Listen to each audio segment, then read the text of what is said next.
come away with a win over the Holy Cross.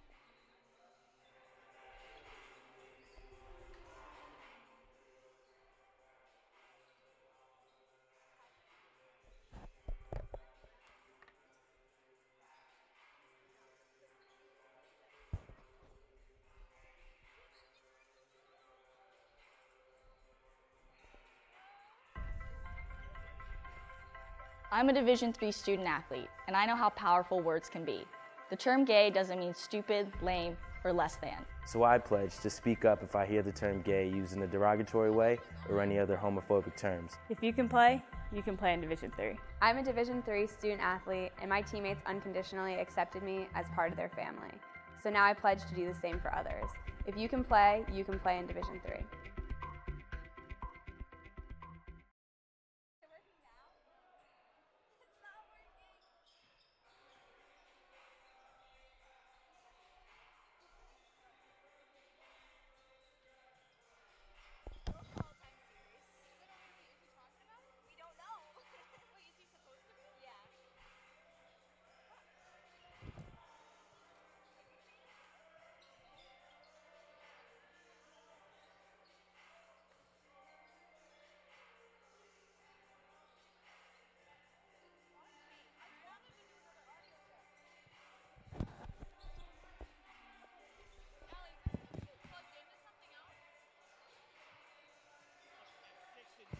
Although Tufts has stumbled in 2 of their last 3 games, the Beacons in a similar spot.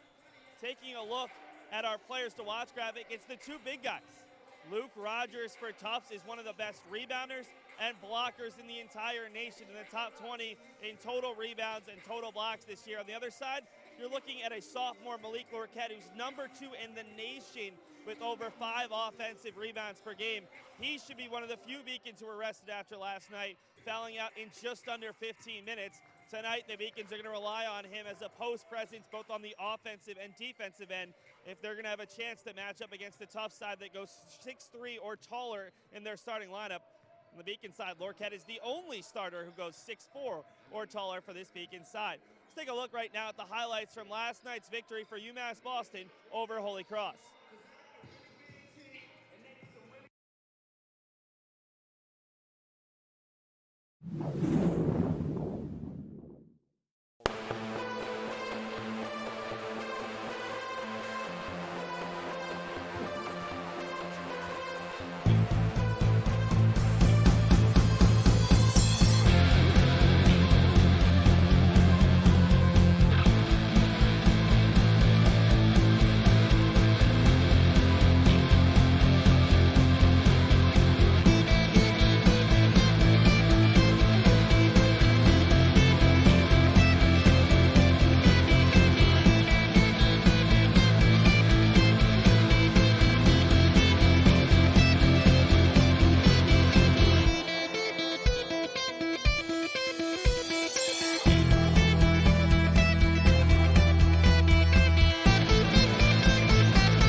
I'm a Division III student athlete, and I know how powerful words can be.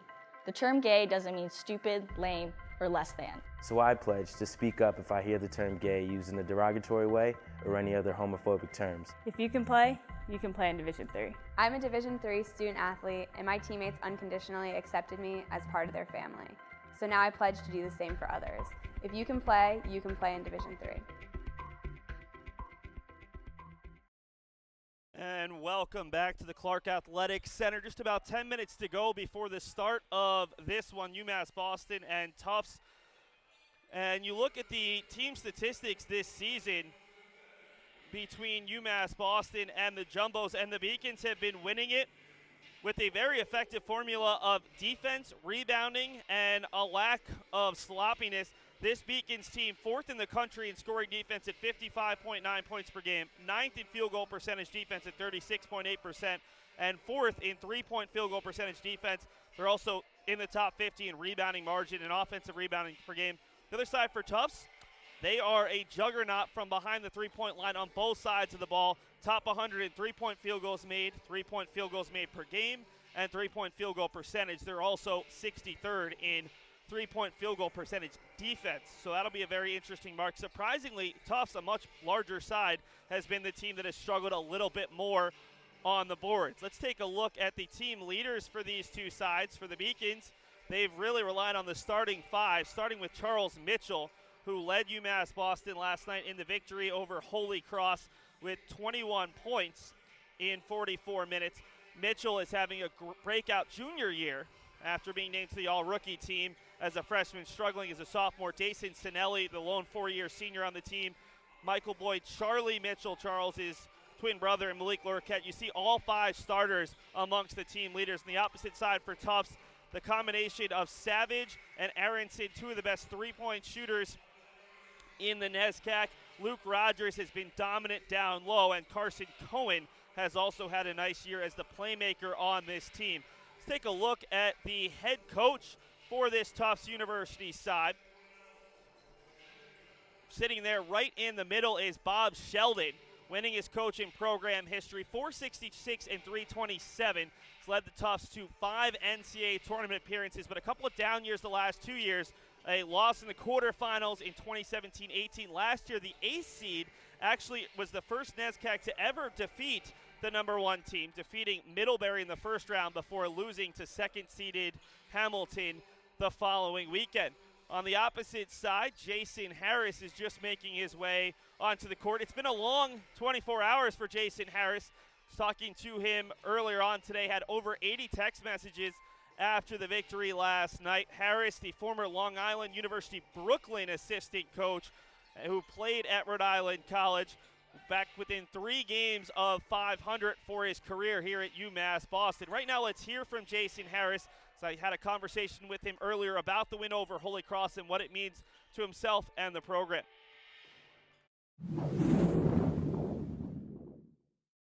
Joined by UMass Boston men's basketball head coach Jason Harris after the Beacon 69-66 overtime win over Holy Cross on Tuesday. Coach, what are your thoughts about a game where you guys had to fight from down 17, able to execute even when you were down a couple of starters, a couple of big men due to foul trouble late in that game? I mean, that was awesome. That was awesome. So I'm really proud of them. I think they played through it, man. We talked about it was going to be adversity. It's a guaranteed game. Means you're guaranteed to get, usually you're guaranteed to get it handed to you. So I thought our kids really competed, and they just were locked in the entire time. Every call that they didn't love, they just kept playing. And we really focused on it, just focused on the things we can control, our attitude and our effort. And, you know, I think they stayed locked in.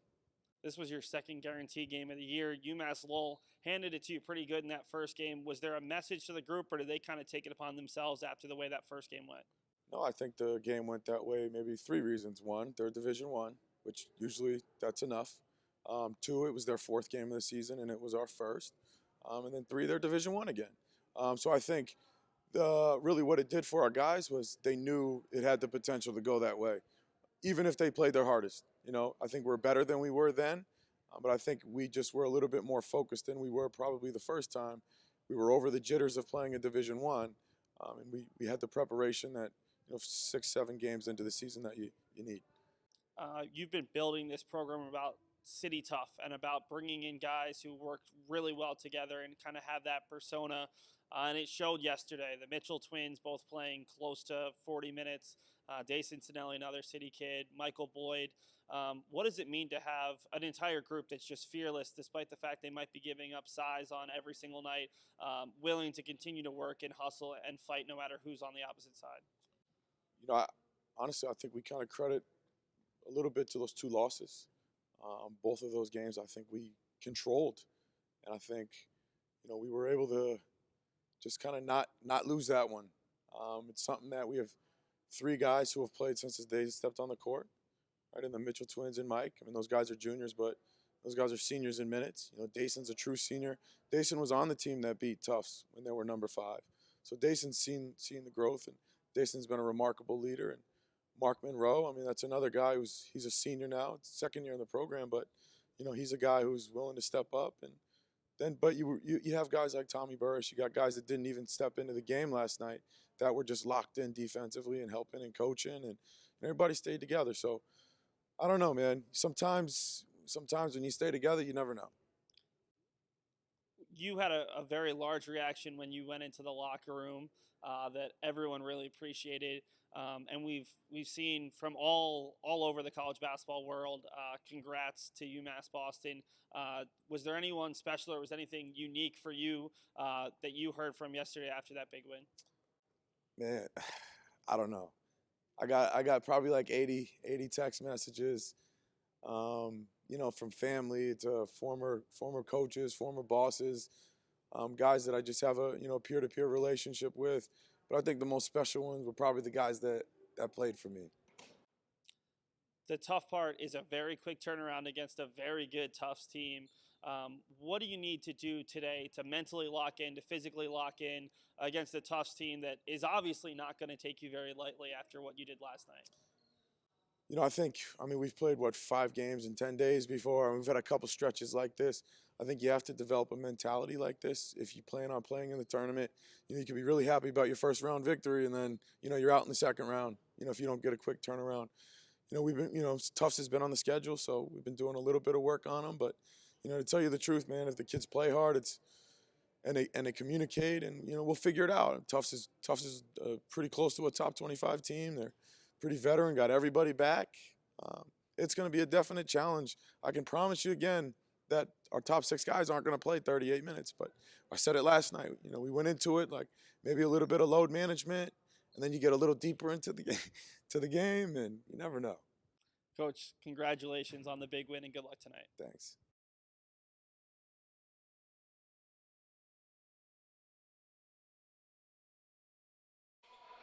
Welcome back to the Clark Athletic Center. My name is Seth Orensky here for the Jumbos and Beacons. Tufts coming off of a loss in the Big Four championship.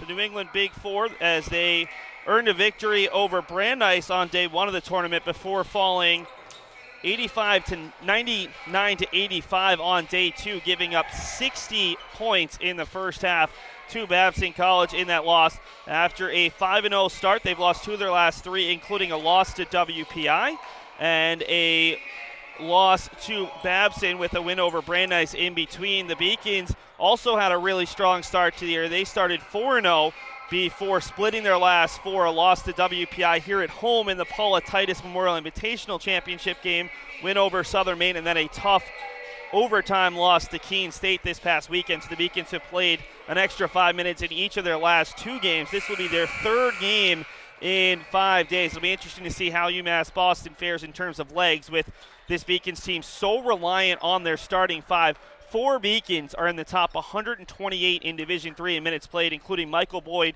who ranks 7th amongst all Division III players this year in terms of average minutes at 37 minutes and 40 seconds per game. Last night, he played 44-plus minutes alongside Charles Mitchell. Right now, let's bring you the starters for these 2 sides. For Tufts University, just like the Beacons, they've been able to rely heavily on their starting 5. All 5 guys returners from last year's team that finished 12-14 overall. This is a Tufts team that brought back all but 2 of their players from last year's side. Tyler Aronson, Carson Cohen, Eric Savage, Luke Rogers, and Brendan Morris, a group that all stand at 6'3" or taller, but also bring some very diverse skills on this side. Tyler Aronson is 26th in Division III with his 48.8% three-point field goal percentage.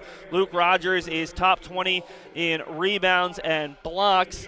Also, you've got Eric Savage, who's a phenomenal three-point shooter, as is Brendan Morris, and Carson Cohen, a very good playmaker. We're going to take a break for the national anthem, and then we'll be back with the Beacon starter and our keys to the game here on the Beacons Broadcast Network.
It's been less than 24 hours since those Beacons earned one of the biggest wins in program history, a 69-66 overtime win over Holy Cross out in Worcester.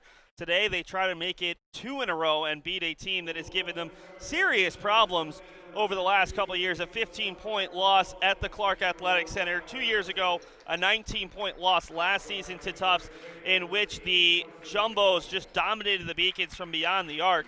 In that loss last season to Tufts, 96-75, Brendan Morris and Eric Savage combined for 48 points on 16 of 23 shooting, 9 of 12 from beyond the arc. Tufts went 15 of 26 from distance. UMass Boston went 2 of 15, so three-point line could be huge. Tufts also held a 47-33 lead in rebounds, but the Beacons were efficient in the paint, leading 38-32 in points in the paint and only trailing 12-10 in second chance points. Let's take a look at the Beacon starters right now.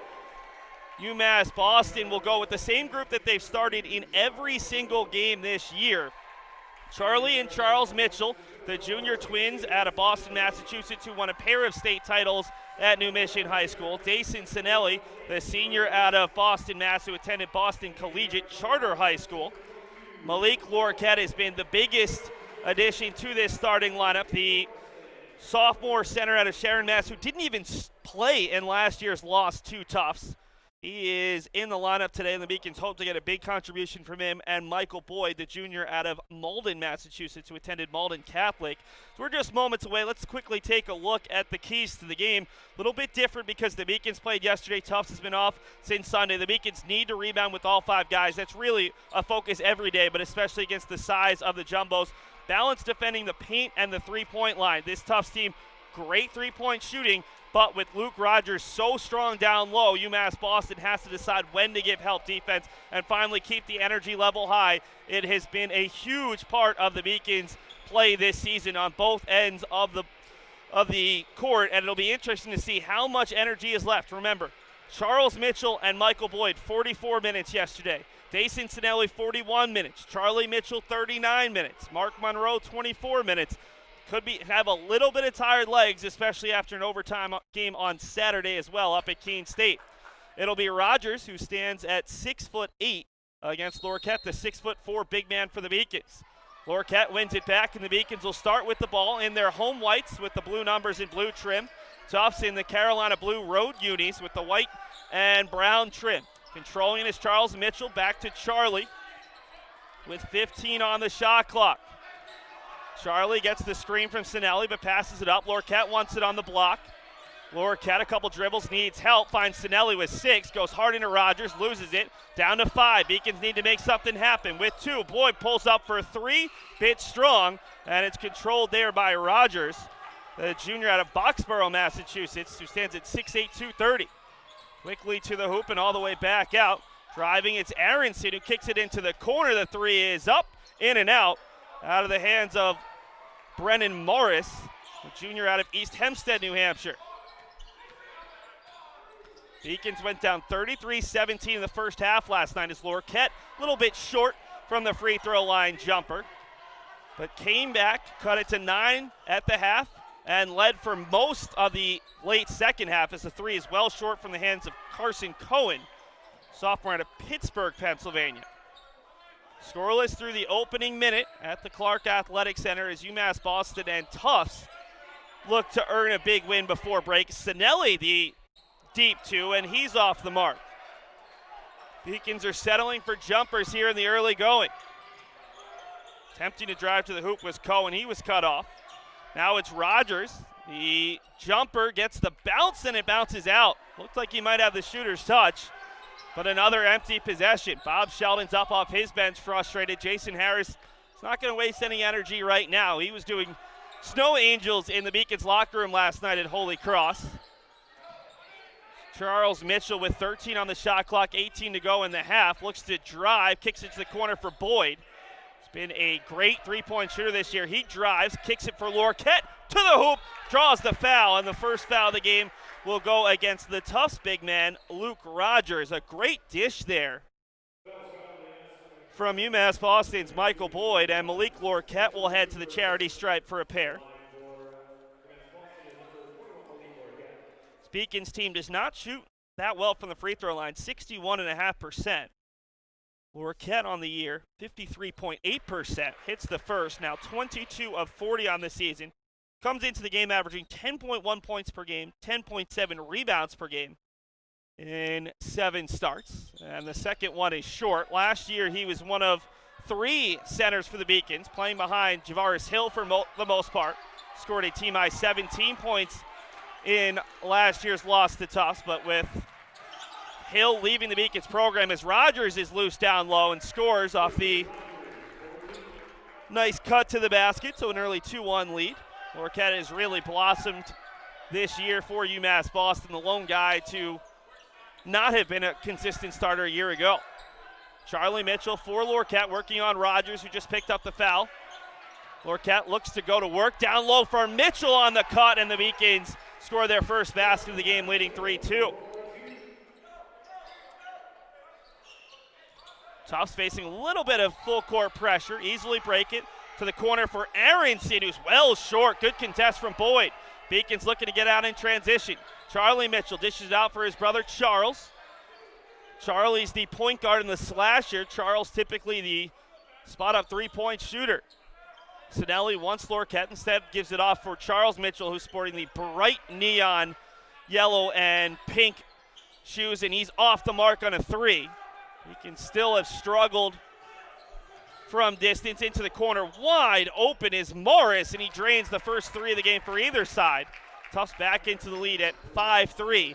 Both of these teams very good from beyond the arc this season. UMass Boston shooting 37.4%. And Tufts at 37.6. Already, Tufts is going to send Max Oppenheim to the scorer's table. Another one of their very large bigs. This is a huge roster as Lorquette turns it over. Morris, who just hit that 3, nearly loses it. Picks up the dribble, thought about a very deep 3. Still 20 on the shot clock, and a pull-up 2 is knocked down from Eric Savage. Tufts with their largest lead of the early going at 7-3. Back-to-back baskets, which is not been a frequent occurrence in this contest. Charles Mitchell all the way around the screen, a little bit of space. Good closeout there by Morris. 10 on the shot clock for the Beacons. The near side for Sinelli from the wing. He's off the mark. And another easy rebound for Rogers as the Beacons got back on D. Aronson the handoff, and Savage wants another one too strong, and Lorquette pulls down the rebound. UMass Boston will counter Oppenheim with Mark Monroe. Oppenheim listed at 6'8", 250. Monroe at 6'6", 230, the biggest guy on the Beacons roster. Lorquette works on the taller Rogers, but he's off the mark. A nice job by Rogers to avoid giving contact. All the way to the tin and able to finish over Lorquette is Carson Cohen. And the Beacons will use an early timeout. Almost 5 minutes into the contest, it's Tufts 9, UMass Boston 3, and we've got our first media timeout.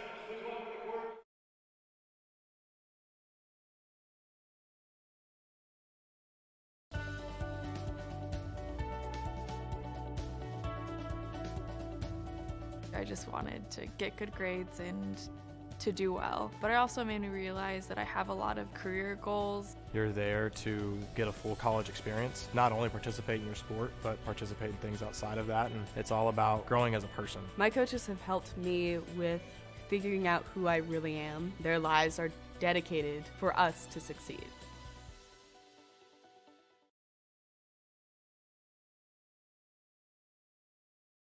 Welcome back. You see UMass Boston huddled up around Jason Harris.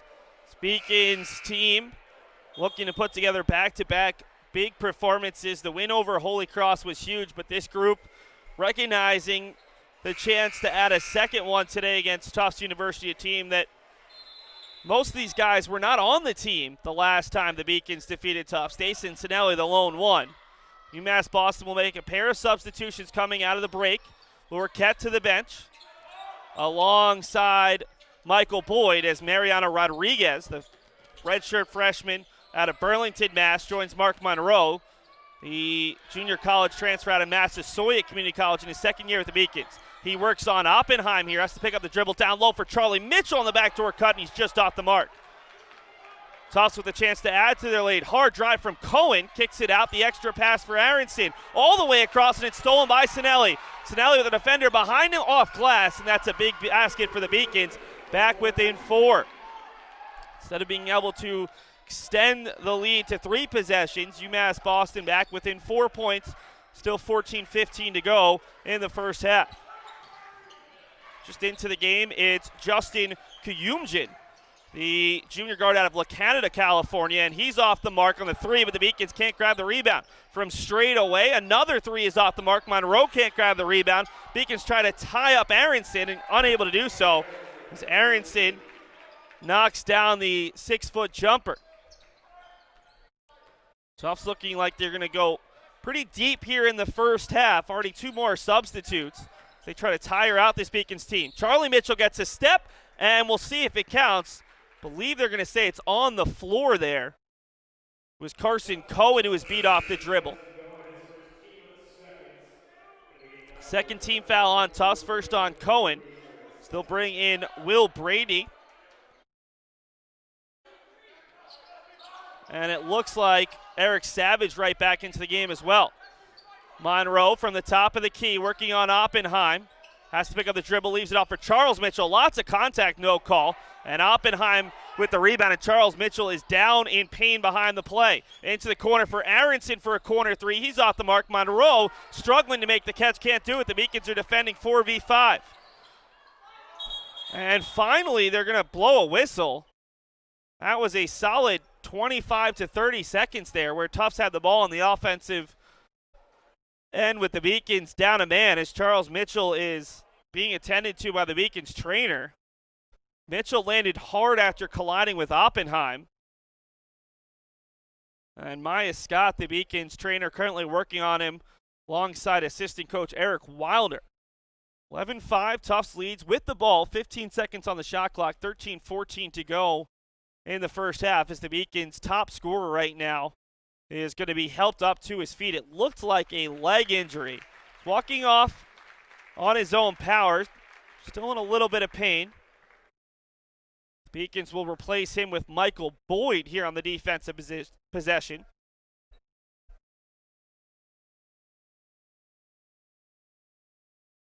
Tufts is going to come out with Aronson, Brady, Oppenheim, Kuyumjin, and Savage.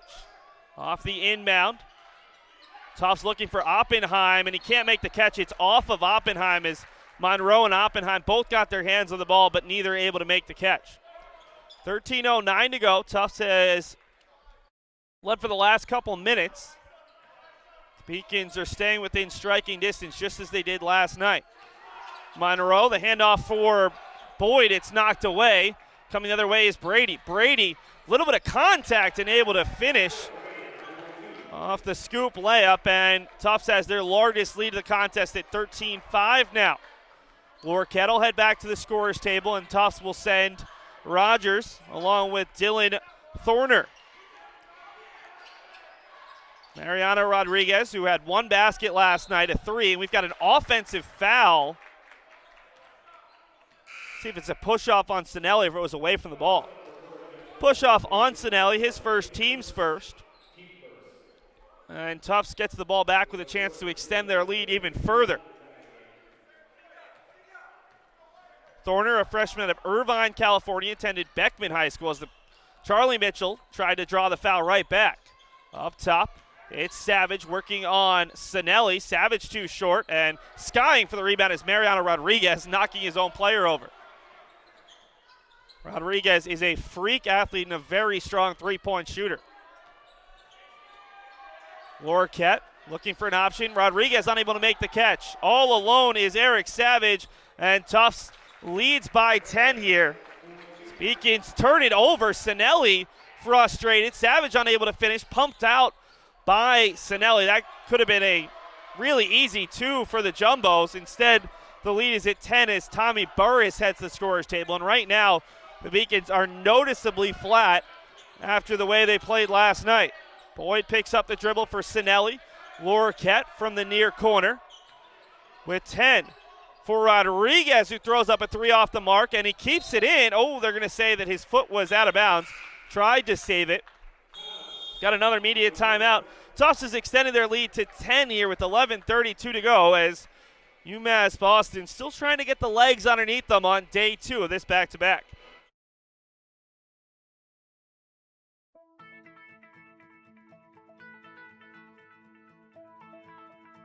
College has given me the flexibility to pursue my passions and my interests, and I've recreated my identity for myself aside from just being an athlete. My greatest personal discovery has been that I am capable of doing things that I didn't know I was capable of doing. To be able to study what I wanted to and continue to play the sport I love, all of those things came together very nicely in one package in Division III.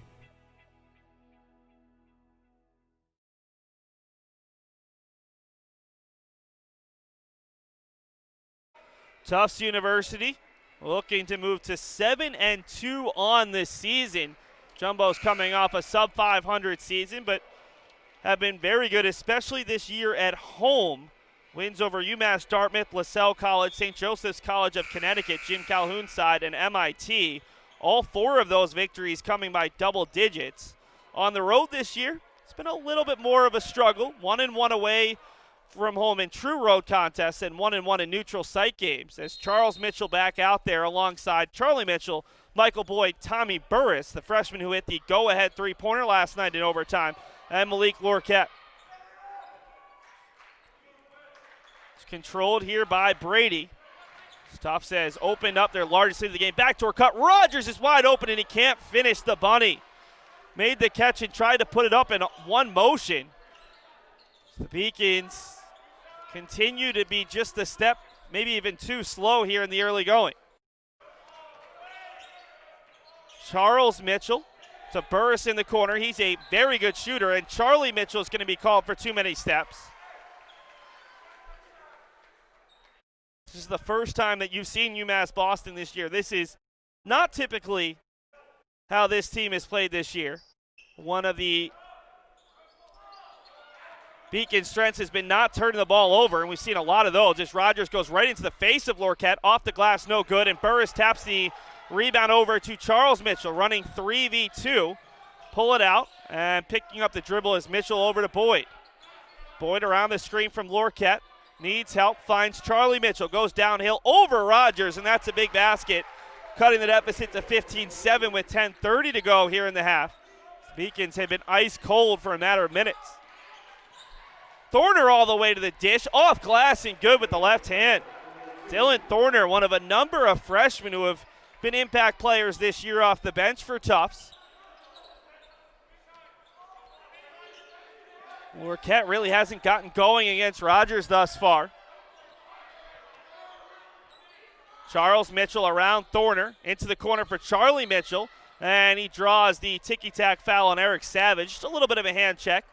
Third foul on Tufts, first on Savage, and the Beacons will get 20 seconds on the shot clock just about midway through this first half. Boyd needs some help, finds Lorquette at the free throw line, and now Charlie Mitchell.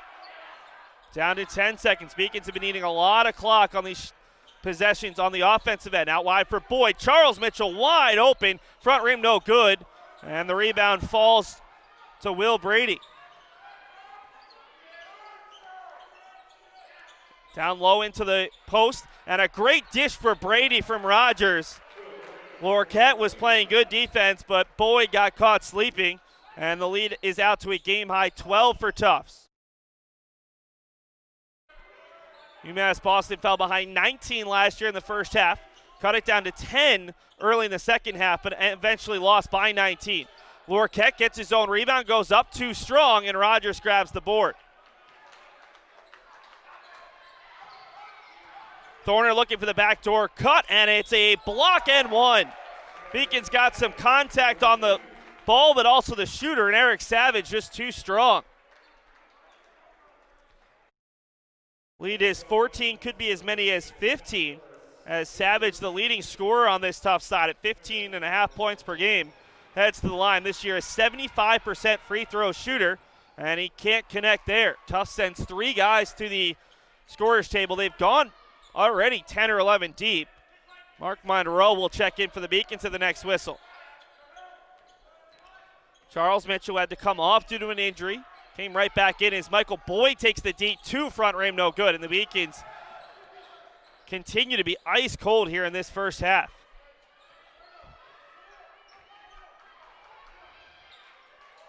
Rogers from beyond the three-point line for Thorner around the screen, and the pull-up jumper is too strong out of the hands of Casey McLaren. Rogers had the rebound, he misses, and now Brady the up and under, and Tufts just continues to out-hustle and out-execute the Beacons. 16-point Jumbos lead here on the road. Beacons swinging around.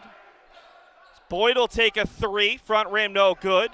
And Brady another rebound. He has been really good tonight for Tufts as Beacons force a steal into the front court. It's Charles Mitchell, 2v2, pull up 3 from the wing. That's too strong. And the rebound falls to Thorner. Gets the near steal, dives on the floor and can't quite get there. Got our third media timeout, and with each media timeout, the lead continues to grow for Tufts. It's 23-7 here with 7:49 to go in the first half. We'll see if the Beacons can get their sea legs below them as we will take a commercial break. I did receive a non-athletic scholarship upon entering school. I got the presidential scholarship, which was huge for me. I think there's more opportunities for academic scholarships in Division III. I did receive academic scholarships. Just being involved on campus, being a leader, all those things combined kind of get me recognized. It's a great experience for me.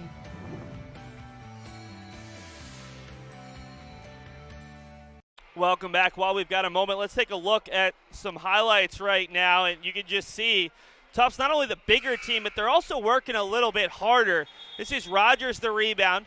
He's going to miss it, and then Brady comes in after the ball was dropped and able to connect underneath the basket. This is Tufts using a little bit more than just their height. They're also using the energy. The Beacons will send out a different-looking lineup. Mark Monroe, Dason Sinelli, Mariana Rodriguez, Michael Boyd, and for the first time tonight, Yancey St. Germain. The junior out of Cambridge, Mass., attended Paulding County High School in Georgia. The Beacons leave just 2 starters out there. This is a group that typically sees their starters all play 30 minutes or more. Got a stoppage with the referees talking something over. Today's refs, John Souza, Lee Morelli, and Brian Dumont.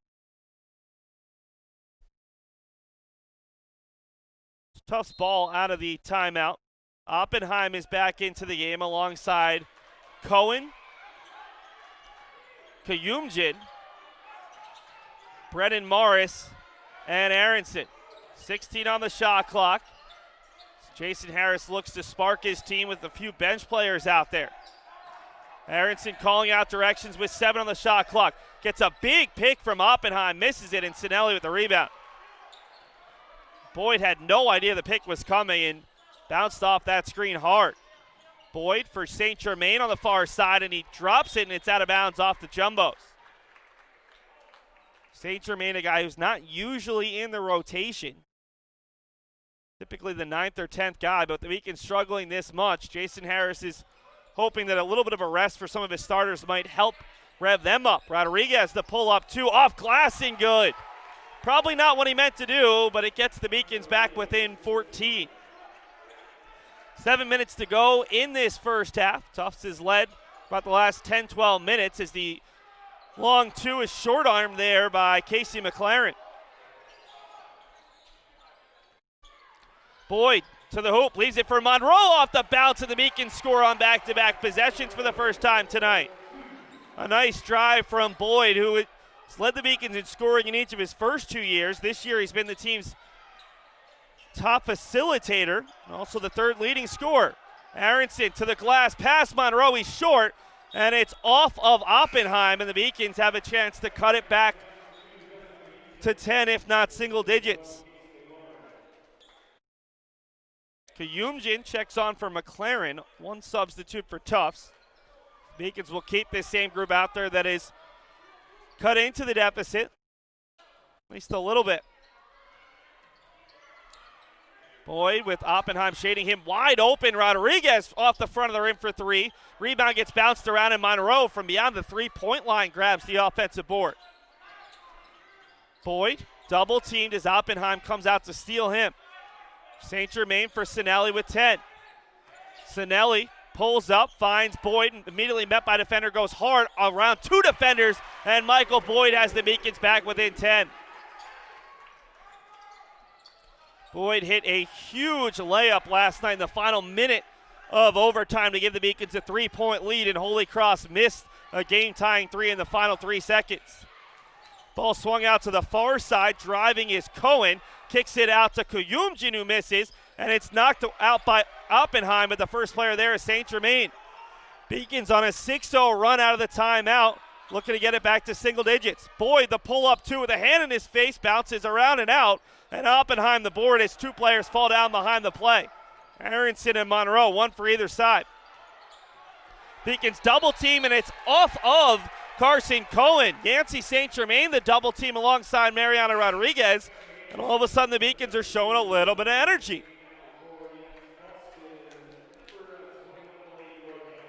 Beacons are going to go big right now. This is UMass Boston's jumbo package. 6'6" and 6'4" in the front court. That's as big as the Beacons can really go. Lorquette will play the 4, with Monroe playing the 5. Boyd gets the clear out off glass, and another basket. Michael Boyd is heating up. 6 of the Beacons, 8 points during this 8-0 run, and an assist on the Mark Monroe basket. It's an 8-point game. Rogers, his first chance to work against Monroe. Aronson, the handoff for Kayumjin, and Rogers unable to make the catch. It's out of bounds, and another Tufts turnover. They got the entry pass they wanted, but Rogers couldn't quite make the catch. Tufts will send Aronson to the bench and bring back Savage. Lead was 16 before the Beacons went on an 8-0 run, so 4.5 minutes left in the half. Boyd just getting to the basket at will as he draws a foul, 4th on the jumbos. We'll see Mariana Rodriguez head right back out there. Rodriguez will replace Yancey St. Germain as Justin Kayumjin picks up his first, team's 4th. Neither team close to the bonus at this point. Rodriguez, Lorquette, Boyd, Monroe, and Sinelli for UMass Boston. Sinelli playing the 3 right now. He's sometimes forced to play the 5. listed at just 6'2", 7 on the shot clock. Boyd for Monroe, the running, it's missed, and it's Lorquette tapping it up. Rebound still loose, and it's going to be off the Beacons. This is the first time we've seen UMass Boston really be able to battle Tufts on the boards, and that time just out of the reach of Lorquette. Will be Cohen, joined by Savage, Rogers, Morris, and Kuyumjin. 4 starters out there for Tufts. Losing it, and it's out of bounds off the Beacons was Cohen. He's tried to find a wide open Morris in the corner. The Beacons score 8 in a row during that 4-minute span, and we get our final media time out of the first half. It's UMass Boston trailing by 8 to Tufts University.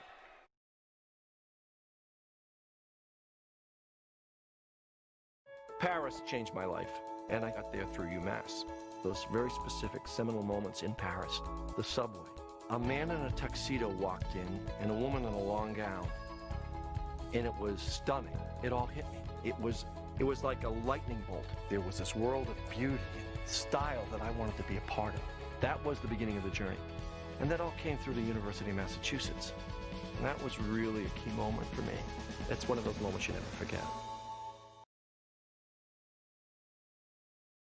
UMass Boston on an 8-0 run, and it's been Michael Boyd, whether he's scoring or setting up his teammates, that has gotten the Beacons back into this game. Take a look at some of the highlights. Boyd has been getting to the rim at will, that time finishing over Oppenheim. And here you see Boyd just going straight downhill in the finish over Rogers, 2 players who easily have 6 to 8 inches on the smaller Boyd, but he is just such a good finisher around the rim. Tufts ball. Out of the timeout, they've led by as many as 16. The Beacons on an 8-0 run since the media timeout that came with 7:01 to go. Immediately look for Rogers working on Monroe, and Rogers is short. Monroe rips down the rebound and finds Sinelli, looks to get out in transition. That's big for the Beacons. Monroe able to keep Rogers from scoring there, one of the top big men on this Tufts team. Monroe wants Lorquette working the smaller Morris. Monroe thought about the deep 2. Lorquette forced away from the basket with 10. Goes to work off the dribble, draws contact, and it'll be on the floor there as Brendan Morris picks up his first. Tufts has been called for 5 fouls on 5 different players. Beacons have been whistled just 2 times here. Rodriguez will inbound it underneath the basket with 20 left on the shot clock. Boyd around the screen. He's been huge during this run. Looks to get to the left hand, and he's able to finish once again. Michael Boyd almost at will has 8 of the Beacons' 10 points during this 10-0 run, and the deficit is 6. Monroe and Rogers battling down low. Good entry pass and a block/foul there by Mariano Rodriguez, but at least it forces Rogers to have to do it from the free throw line as he was in behind Monroe. Rogers, just like a lot of these Tufts players, struggles in the free throw line a little bit. 26 of 43 this year, 60.5%, and he's too strong on the first. Tufts is 0 for 2 today from the free throw line. It's the first on Rodriguez, third on the Beacons, as Rodriguez will go to the bench, and Charles Mitchell, the Beacons' top scorer, has been sitting during this 10-0 run, will come on. Rogers off on the second, and Lorquette grabs the rebound over the smaller Charles Mitchell. UMass Boston, a 10-0 run to get back within 6. Still 3 minutes to go in this first half.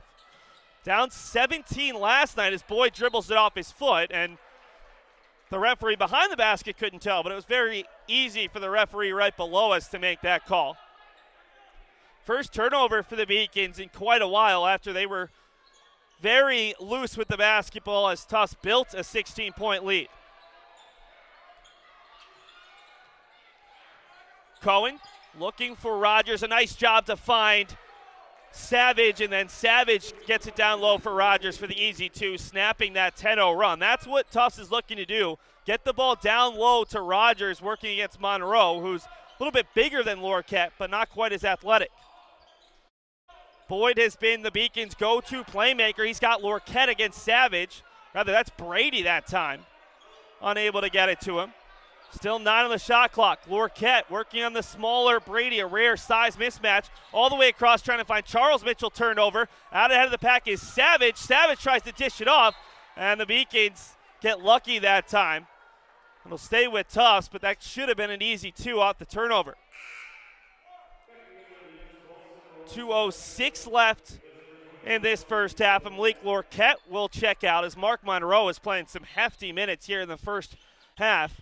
Seen Lorquette come off the bench and head back to the bench while Monroe stays on. Off the inbounds, a nice little play for Cohen, but he misses the jumper. Charlie Mitchell back into the game, finds his brother Charles into the contact of Rogers, no call.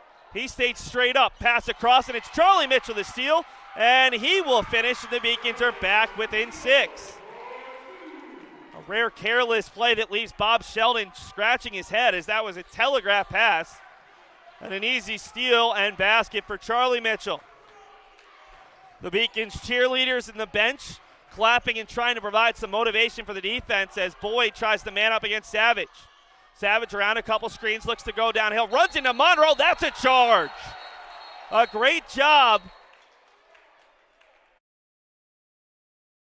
And now the trail ref is going to overturn that. That was such a demonstrative call from the referee on the baseline, and we're going to take a look at that one because, folks, that certainly looked like a charge to me. Savage was clearly head down, charging in to Monroe, and we'll see whether Monroe stayed straight up, as that's the first on Monroe, 4th on the Beacons, and that could be a little bit of a momentum shift as the Beacons have had a lot going their way recently as they have cut a 16-point deficit to 6.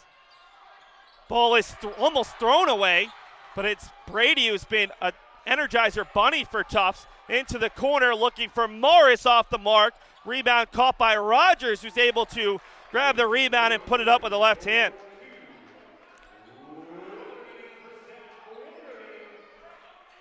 Still a minute to go. Tufts leading by 8 as the Beacons got it back to single digits, got it back as close to 6, but no closer.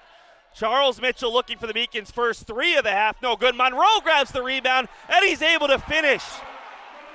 Rogers was away from the basket, and Monroe grabbed it against 2 smaller players. So let's take a look right now if we have it at that charge call. If we can see it in slow motion. Big call that allowed Tufts to pick up an extra couple points and kept the Beacons from being closer to the bonus. You see, there's the contact. Let's see if we can slow it down a little bit.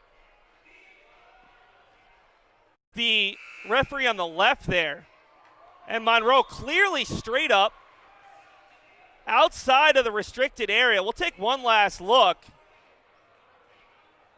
To me, that's as clear of a charge as you can really get because charges are never 100% clear. But the call went in favor of Tufts, and the Beacons will have a full court pressure here out of the timeout. 10-second difference between the game clock and shot clock. Ball is thrown ahead to Brady as Tufts breaks the pressure. Working with it is Cohen on Charles Mitchell, looking for the screen from Rogers. Rogers working against Monroe, and there's a blocking call on the Beacons. Should be Charles Mitchell. His first, team's 5th. And now Tufts can pretty much play for the final possession.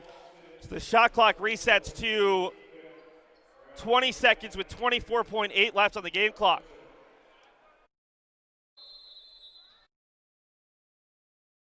Cohen looking for an option, goes all the way out top for Brady. Charles Mitchell will sub out for this possession for Mariano Rodriguez and hope to get a chance to score if there's a whistle. Cohen leaves it off for Brady. Off for Savage near side.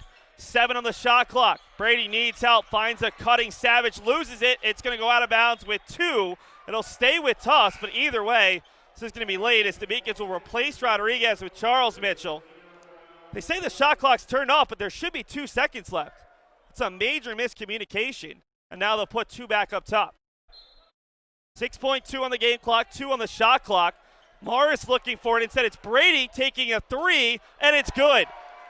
Clock is running. The Beacons get it into Charles Mitchell, who'll get it off, and it is wide either way. Tufts extends the lead. It should be 30-21 at the break. We'll take a commercial break, and then we'll have an interview with head coach Jason Harris as Tufts leads after an eventful first half here at the Clark. Beacons on the track. Beacons on the track. My name is Tyler Hart. Beacons on the track. Being on the track and field team here is the greatest decisions I've made besides coming to UMass Boston. When you train together in that sort of intensity, you build a sort of a bond with people who are training with you. You know, it's like a higher level of friendship. It's like teammates, it's just a different level. My freshman year, I got a Rookie Athlete of the Year. Outdoor for my sophomore year, I was the first time I went to nationals. When I jump, it's a little difficult considering I have hereditary disorder known as amblyopia. There we go. It's pretty much just a partial blindness in the left eye. The best way to describe it is if you have decent prescriptions for contact lenses, you take one of the lenses out, and then you put your hand over the eye with that lens. That's my vision. I rely more on my steps as opposed to my visual perception of how far away the bar is. And since I can't see out of my left eye, I have to sit on the far left-hand side of the class. Hopefully coach for a few years, and coach some high school kids, maybe even coach on a college level as like an assistant coach, and go to PA school, and then do a 5-year program and try to get my loans paid back, and then go from there. Joined by head coach Jason Harris. Coach, slow start. We knew that was a possibility after the amount of energy you exerted last night. What was the message? You went with a group we haven't seen a lot, Yancey St. Germain. Play harder, right? If you guys are tired, right, then we'll put fresh legs in. And I thought that next group came in, kind of stabilized us, got us back in. Can't start like that though. Can't start. So in a hole. You haven't relied as much on Michael Boyd to be a scorer this year, but he was a huge scorer during that big run. What did you see out of Mike? I don't think they can guard us on the perimeter. Just want to be able to play this as physical on both ends. Mike's good to his left downhill, and they're doing a good job attacking that 5-man, and so we've got to keep being aggressive and not playing offense at 40 feet. Obviously frustrated with a couple of those calls late in the half. Does that kind of motivate this entire group? Does it make it easier on you? No, we're just going to talk about the same approach we had last night where it was a bye game, where sometimes you got to, No, we're just going to play hard. Thanks. Coach, thanks so much for your time. We will head up top right now and take a look as the UMass Boston Athletics Department celebrates the men's tennis team for winning the Little East Conference Championship this past spring.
People at UMass Boston, they're here because they know they can have an impact, not just on research, but on people, on their students.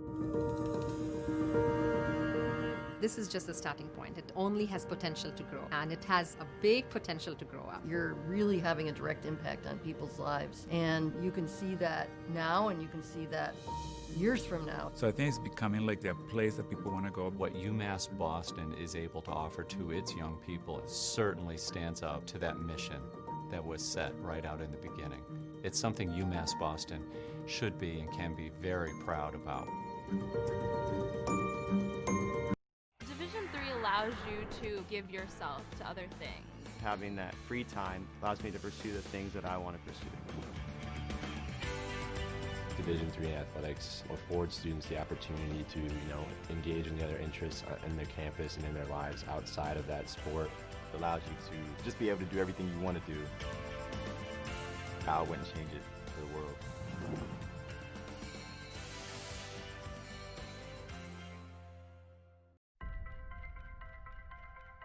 I'm a Division III student athlete, and I know how powerful words can be. The term gay doesn't mean stupid, lame, or less than. So I pledge to speak up if I hear the term gay used in a derogatory way or any other homophobic terms. If you can play in Division III. I'm a Division III student athlete, and my teammates unconditionally accepted me as part of their family. So now I pledge to do the same for others. If you can play in Division III.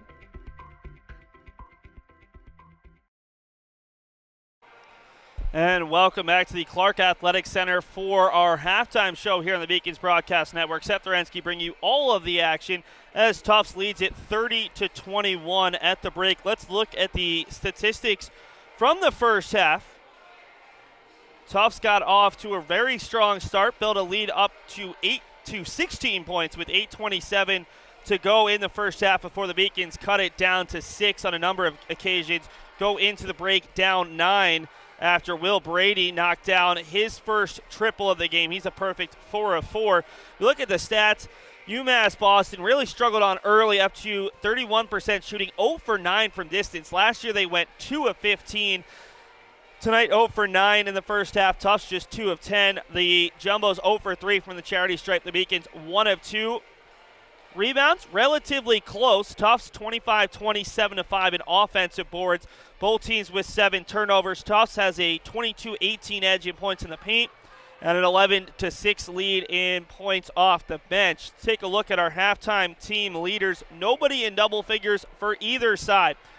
Will Brady has led Tufts 4 of 4 from the field, 1 of 1 from distance, 3 rebounds, 9 points in 8 minutes and 59 seconds. Eric Savage and Luke Rogers, two of the team's top scorers traditionally, have 6 points apiece, with Rogers pulling down 9 boards of the team's 25 for the Beacons. Michael Boyd has been extremely good. 6 points on 3 of 7 shooting, also has an assist and 2 turnovers. Charlie Mitchell and Mark Monroe have 4 points apiece, and Malik Lorquette, despite not hitting a field goal, 0 of 6 from the field, does have 7 rebounds, including 3 offensive boards. Let's take a look at the highlights from that first half. As Tufts got off to the much better start, UMass Boston used a big run to get back within 6, and in the end, they find themselves trailing by 9 for the second consecutive night. It all starts off well for the Beacons, as this is Charles Mitchell off the feed from Malik Lorquette, and then you're going to see a number of positives for Tufts. Here's a three-pointer from the corner, one of just 2 made threes for the Jumbos. This was the steal from Dason Sinelli in the finish to get the Beacons their first points in about 3 or 4 minutes. And then the Beacons got a little bit sloppy. This is Eric Savage finishing after coming up with the steal. Out top, Charlie Mitchell finishing over Luke Rogers. Luke Rogers working against Malik Lorquette, and the great dish for Will Brady, who's just been constantly in motion. This is the offensive rebound barrage for Tufts. Not 1, not 2, but, well, eventually 2, as Brady finishes on the third look. From here, Mariano Rodriguez off glass and good for UMass Boston. Followed by Michael Boyd just taking over during this stretch. 6 of the Beacons' 10 points, along with an assist to Monroe. So this is another look off of glass. Head coach Jason Harris said they didn't think Tufts could stop the Beacons along the perimeter, and it's been really hard to stop Boyd from getting downhill. This was a great job of Savage feeding Rogers from the free throw line, something the Beacons have struggled with, entry passes. And here's Sinelli, another steal and a finish. The Beacons been able to keep Tufts to 30 here. Looks like we're repeating a couple of these highlights right now. We've already seen these two.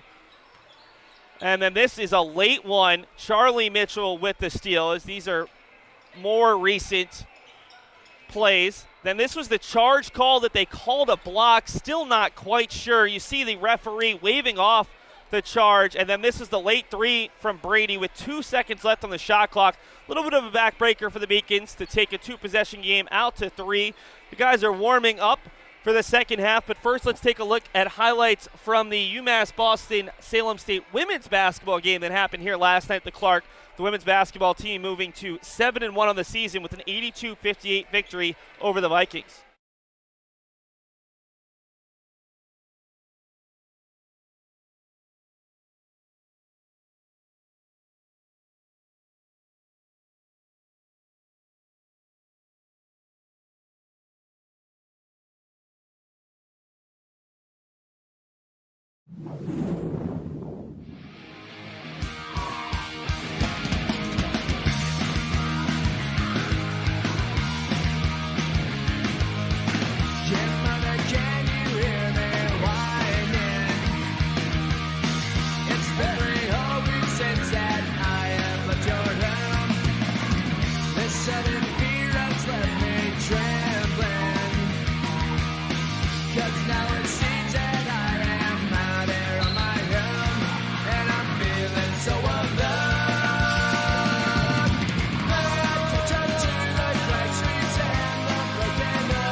Welcome to paradise.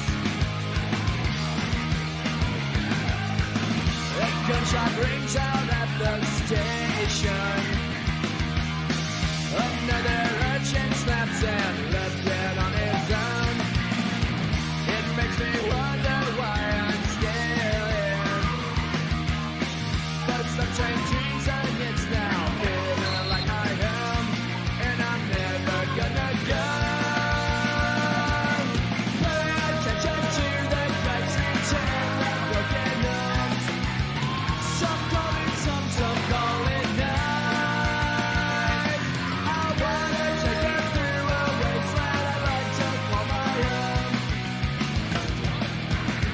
Welcome to paradise.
Still a minute 30 to go before the start of the second half. Let's take a look around the rest of Beaconville. Women's hockey team, actually all four winner teams who were in action last night, earned victories. Women's hockey will wrap up 2019 play on Friday against Salem State, a conference game. So the Beacons look to move above 500 in both conference and overall for the first time since November. Indoor track and field, they'll wrap up first semester as they compete at the Reggie Lewis Center on Saturday for Northeastern's Joe Donahue Invite. This is the final home game of 2019, final actual games will come down in Puerto Rico as the women's basketball team takes on Messiah College and Emerson College in late December after the Christmas break. Let's take a look at the starters for Tufts here, and you're not going to see a lot of surprises. Cohen, Aronson, Brennan Morris, Luke Rogers, and Eric Savage. UMass Boston still huddling up. They went deeper into the bench than we're used to seeing. UMass Boston used 9 players, with all 9 playing at least 3:22. Tufts went 10 deep in that first half, with all their players playing at least 4 minutes and 46 seconds. It'll be Tufts ball out of the break. They lead it by 9 after a late 3 from Will Brady. These two teams, who are pretty good three-point shooting teams, also very good three-point defensive sides, combined for just 2 made threes, both of them coming from Tufts in that first half.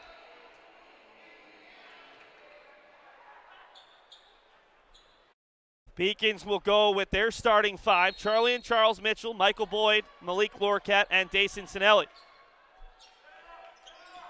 It's Cohen handling it. Averages 4 assists per game. Looked for the backdoor cut from Rogers, but Lorquette knocked that away. And it's Charles Mitchell. Gets it right back from his brother Charlie off glass, and he gets the friendly rattle. Bounced all over the rim before falling, and the Beacons are back within 7.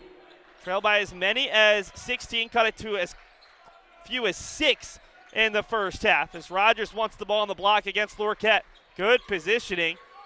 They'll find Cohen, who finds Rogers, looking to get to the right hand. Lorquette not backing down. First shot is missed, goes up for the second time, misses it with the left hand, and it looked like he was contacted there, no call.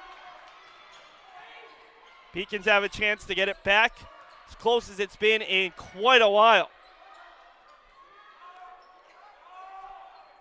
Despite a very slow start, UMass Boston right in this game. Charlie Mitchell wanted Malik Lorquette, instead goes up top for his brother. Michael Boyd, the top Beacon thus far, drives baseline, goes on the up and under, too strong, didn't catch any part of the backboard. Lead pass for Savage right into Mitchell, and this time we've got a charge. Second time we've seen Savage run through a Beacon, and Eric Savage has his second foul, first on the Jumbos.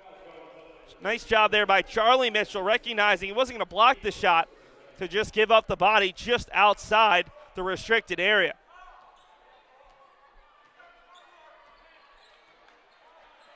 Have not seen many free throws thus far. Tufts 0 for 3, UMass Boston 1 of 2. It's been a pretty clean contest. Lorquette still hasn't hit a basket, goes into Rogers and loses it. Beacons get it right back as Aronson dribbled the ball into Charlie Mitchell. Charles Mitchell, the pull-up is short, and Cohen grabs the rebound. Thought about running. Charles Mitchell poked his hand in there, and Tufts wants the foul. Cohen backdoor for Savage, back for Rogers, and he's blocked. It'll be a foul on Lorquette, but that was some great passing as Savage dished it a no-look pass for Rogers, and now Rogers, who's already 0 for 2 from the free throw line, will head back for the second time today. Now 26 of 45 on the season. First one, no good. Tufts 0 for 4 on the day from the charity stripe. Rogers, the junior out of Acton Boxborough High School.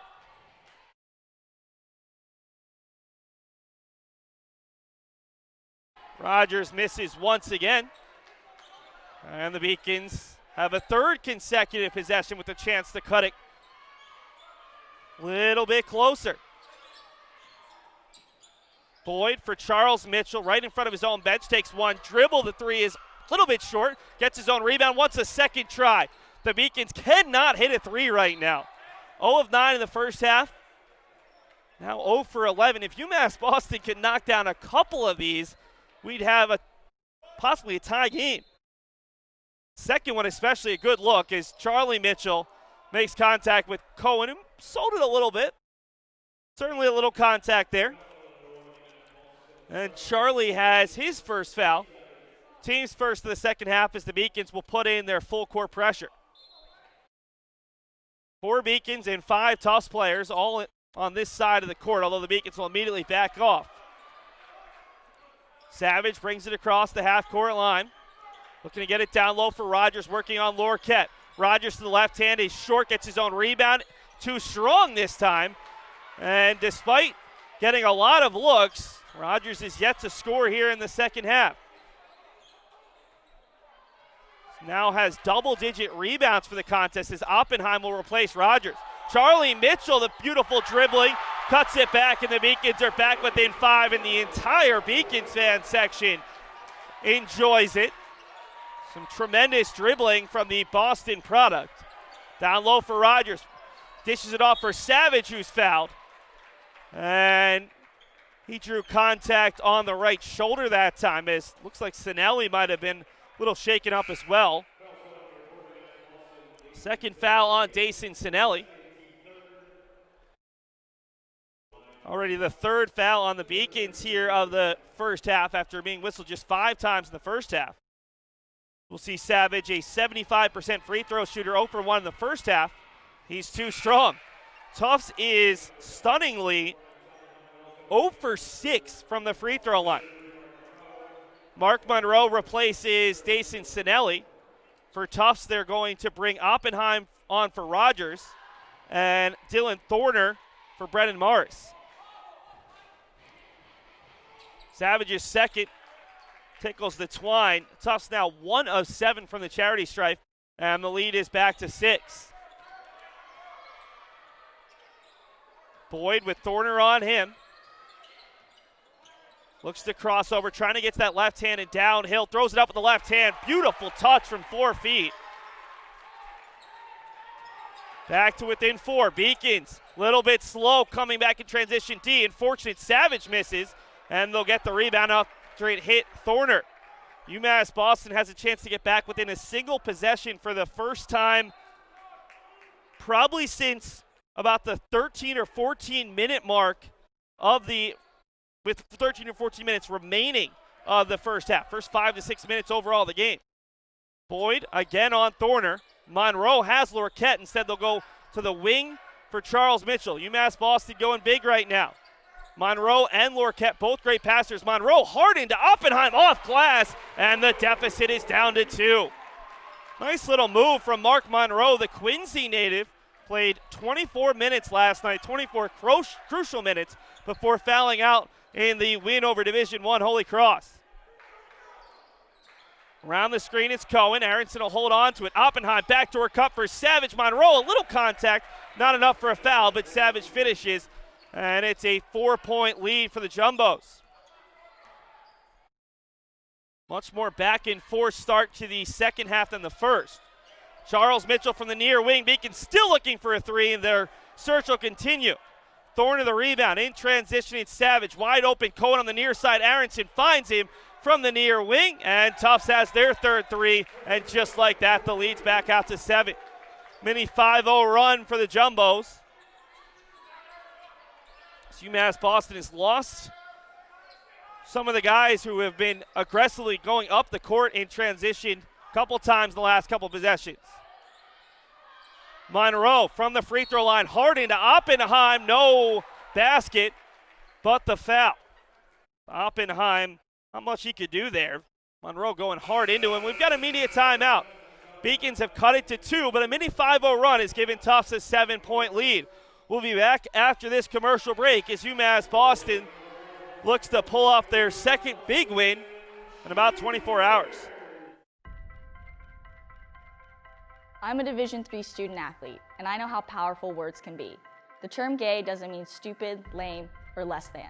So I pledge to speak up if I hear the term gay used in a derogatory way or any other homophobic terms. If you can play in Division III. I'm a Division III student athlete, and my teammates unconditionally accepted me as part of their family. So now I pledge to do the same for others. If you can play in Division III.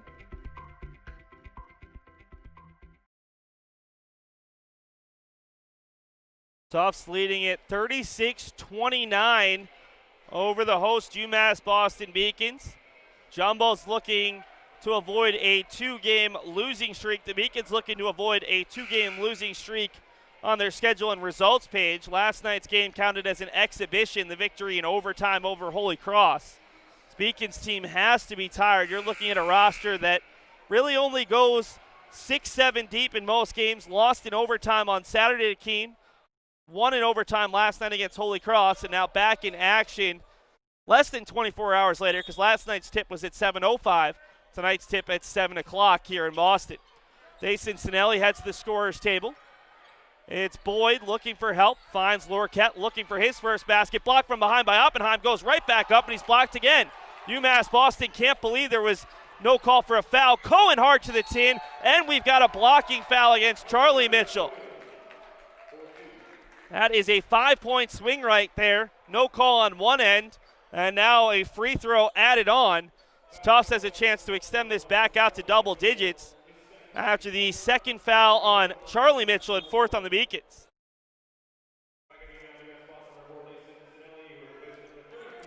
Dason Sinelli will come on for Mark Monroe, and Mariano Rodriguez is going to check in at the next whistle. Cohen's lone free throw is up and good, and Tufts is now 2 of 8 from the charity stripe as Charles Mitchell comes off for Mariano Rodriguez. Charles Mitchell, the Beacons' top scorer this season, but he and the Beacons are ice cold from 3. Charles now 0 for 7. The Beacons as a team 0 for 13. Charlie Mitchell wants one, and he knocks it down. Huge 3 after the 3-point play for Carson Cohen, and the Beacons have finally knocked down a triple. Carson Cohen baits Dason Sinelli into the foul. Third on Dason, fifth on the Beacons. It's Cohen, little bit of a stutter step, able to slow down and bait Sinelli, who was running hard to catch up, into the contact. We've got a technical on Jason Harris. Harris has been really frustrated with the same official. This is the official who overturned, he's the official walking down towards the near side out of bounds, is getting the roll that time was Will Brady, who overturned what looked like a clear charge call on Mark Monroe as Brady knocks down both, and all of a sudden Tufts has hit 4 free throws in a row, and they're 4 of 10. But this could prove costly because already it's a 2-point possession for Tufts and a chance to make it even more. One of the things that Harris was frustrated about at halftime was a lot of contact he thought on the Tufts side defensively, not getting called. When the Beacons were called for everything. His 3 is short there from Cohen. Stripping away is Brady, and it'll go off of Brady, stay with the Beacons. But Will Brady continues to be a bundle of energy for Tufts in a very good way. 9-point deficit. UMass Boston had cut it to 2. But Tufts on a mini run. Rodriguez needs help, finds Boyd. Boyd with 15 near corner for Sinelli. Beacons looking for a second 3. He's short, and Sinelli goes out of bounds after he tried to grab the rebound, and he's looking up, asking where the foul is on Thorner as those two guys tumble to the floor, chasing after the rebound. Rogers will head back on for Tufts, replacing Oppenheim. Still a ton of time left in this game, 14:07. UMass Boston trailed by as many as 16, cut it to 2. And now Tufts has pushed it back out to as many as 10. Harris continues to chat with one of the other referees. Wide open, Thorner into the corner for a wide open Kumyubjin. And fighting for the rebound and getting it as Rogers has it tapped away by Charlie Mitchell. But Kuyumjin able to knock down the putback, and the lead is 11, the largest it's been here in the second half.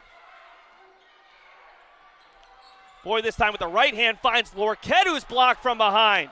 Malik Lorquette has been stuffed 3 times here in the second half, still looking for his first points of the day. Kuyumjin tried to go back door for Rogers, knocked away by Lorquette. Charlie Mitchell draws contact on the floor on Cohen, who's saying I was straight up. And Carson Cohen will pick up his second. Team's third. So the 2 teams will each make a substitution. Cohen to the bench, replaced by Casey McLaren. And Mark Monroe is on for Malik Lorquette.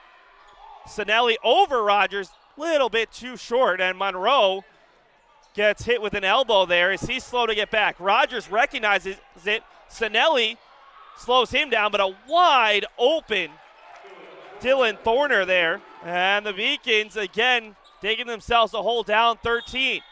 UMass Boston will use a timeout. 12:58 to go. After all that hard work, the Beacons cut it to 2, and the lead has ballooned back out to 13 with 12:58 to go in regulation. The University of Massachusetts Boston, with its scenic oceanfront campus, easily accessible to downtown Boston, is recognized as a model of excellence for urban public universities. 16 NCAA Division III sports are part of the more than 100 student organizations that create an engaging campus life in America's biggest and best college town. UMass Boston, Boston's urban public research university for the 21st century.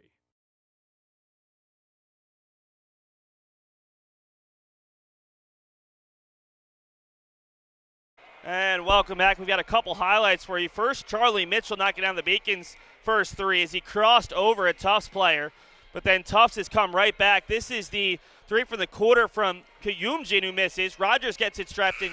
Kayumjin able to knock down the short jumper as Tufts has gotten some of those bounces here. They've earned some of those bounces here after the Beacons had cut it to 2. UMass Boston will go with a different look out of the timeout. Charlie and Charles Mitchell, Michael Boyd, Tommy Burris, and Mark Monroe.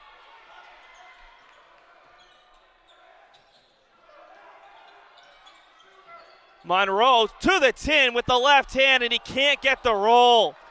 Beautiful move to get to the basket, but just couldn't quite get it to fall. That was a beautifully drawn up play by Jason Harris out of the timeout. Dylan Thorner shoves off Charlie Mitchell, an offensive foul against the Jumbos. First foul on Thorner, fourth on the Jumbos. The Beacons already have 6 against them, so the next foul will lead to Tufts free throws. Tommy Burris out there for the Beacons is yet to score against the Division III opponent. Scored a huge 3 yesterday, and he's got his first Division III points. The freshman knocks down a second consecutive 3, and that's big for the Beacons as it cuts the deficit to 10.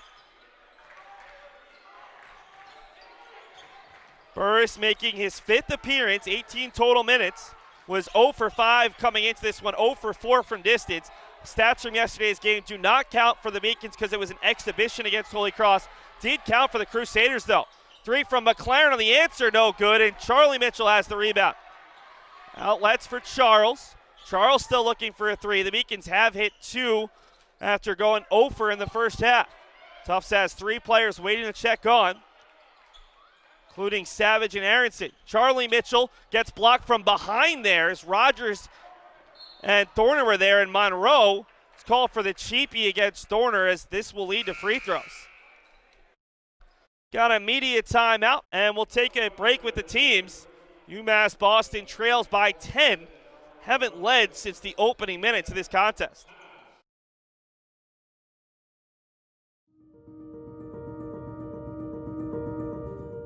People at UMass Boston, they're here because they know they can have an impact, not just on research, but on people, on their students.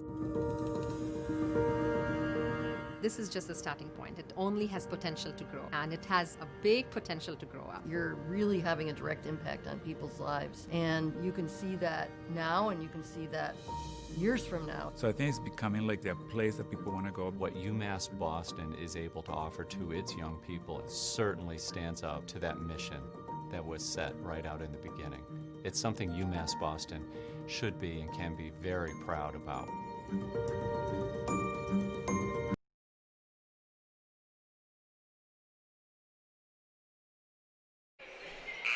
After another foul where the Beacons foul a player who's dribbling up court, we'll see the first 1-and-1 for Tufts with 11:28 to go in this game. It'll be Dylan Thorner. Tufts was off to a very slow start, 0 for their first 6. They're now 4 of 10 from the free throw line.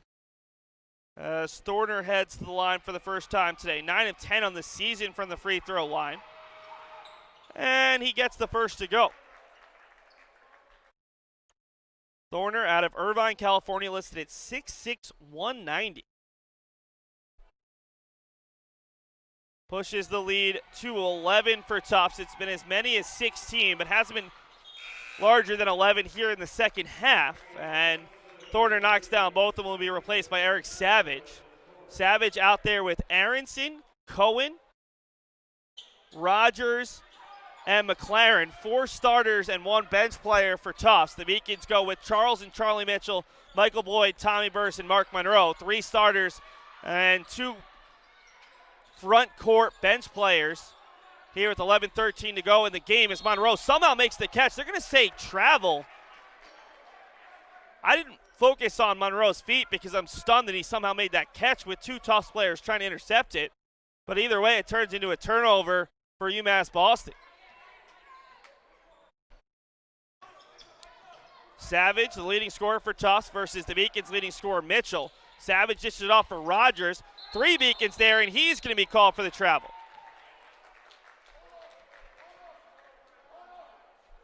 So a pair of turnovers, and the situation stays the same. Tufts leading by 12.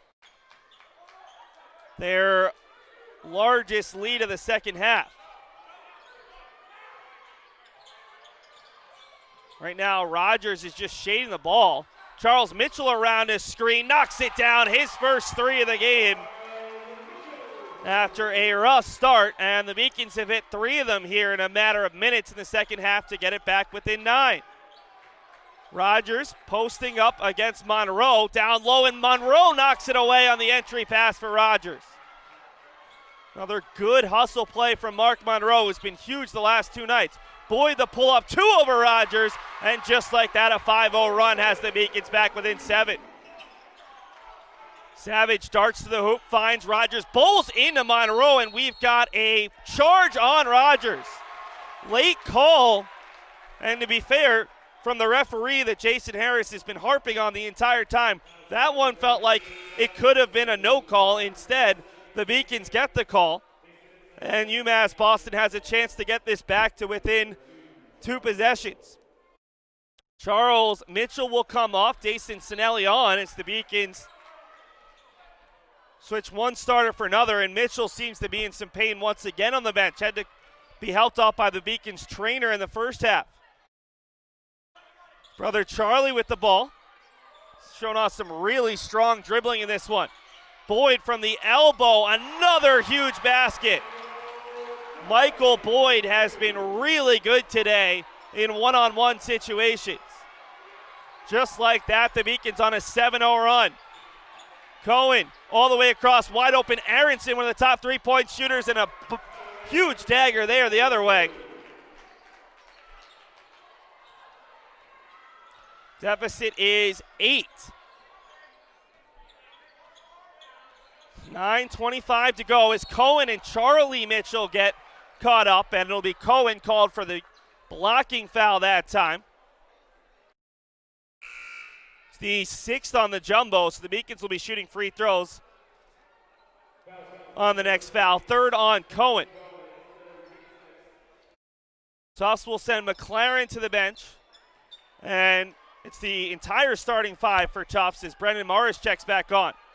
Savage against Boyd with Rogers coming over to help. Boyd almost lost the dribble to the corner for Sinelli. Sinelli into the paint looking for Monroe. A laser that bounces away, and Monroe reaches in and fouls Rogers. The benefit is that Luke Rogers has been really struggling from the free throw line, but that is a bad initial mistake to turn it over, and then you give up the free throws.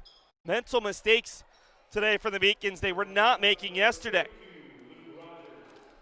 2nd on Monroe, 8th on the Beacons, so Rogers will shoot the second 1-and-1 today for Tufts, who are now 6 of 12 from the free throw line. They've hit 6 in a row. Rogers is 0 of 4 from the charity stripe today. 60.5% on the season coming in. The first from Rogers is well short, and Burris has the rebound. So a wasted possession for Tufts. The one positive is they only have one 1-and-1 left. Boyd, the contested three, is short off the hands of Monroe and out of bounds as Boyd thought he was fouled. Player landed at his feet.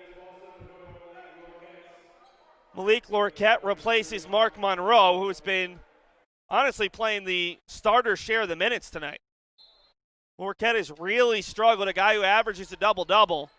One of the top offensive rebounders in all of Division III, second overall at over 5 offensive boards per game. He has just not gotten his offense going. Just under 9 to go. Rogers working on Lorquette. Dishes it out top for Brennan Morris, who will look to drive down. Almost thrown away by Burris. Rogers is wide open down low. It's tapped away by Lorquette up top for Aronson with 10. All the way across. Down low for Rogers once again. Double teamed. And the Beacons are going to be called for the foul. What brilliant ball movement from Tufts to ping it around. And finally Rogers, who again is 0 for 5 at the free throw line, will head to the line. But this time he'll get 2 either way as Charlie Mitchell's whistled for his 3rd foul, team's 9th. First one from Rogers, well short, now 0 of 6. And at some point, this is just a mental thing. So one of the assistant coaches for Tufts tells him, take a few steps off, calm down right now. Bob Sheldon assisted by Matt Malone, Derek Ritos, and Steven Haldina as Rogers 0 for 2 once again. He's 0 of 7 from the free throw line. Shoots a respectable 60% for a big man, but he's keeping the Beacons in this game a little bit. Beacons have trailed by as many as 18, as many as 12 in the second half. Lorquette to the corner for Charlie Mitchell. Mitchell drives far corner for Burris, who scored his first basket against the D3 opponent earlier in this half. Boyd, the pull-up too strong on the rebound to Savage. In transition for Brady, running 4v2 across from Morris, runs into Charlie Mitchell and another charge. Charlie Mitchell playing with 3 fouls, able to pick up his 2nd charge against him of the half, and that's a big one. 17 foul against Tufts. It won't lead to free throws, but it will get the ball back in the Beacons' hands. Our second to last media timeout of this contest. UMass Boston still in it, down 8. Division III allows you to give yourself to other things. Having that free time allows me to pursue the things that I want to pursue. Division III athletics affords students the opportunity to, engage in the other interests in their campus and in their lives outside of that sport. It allows you to just be able to do everything you want to do. I wouldn't change it for the world.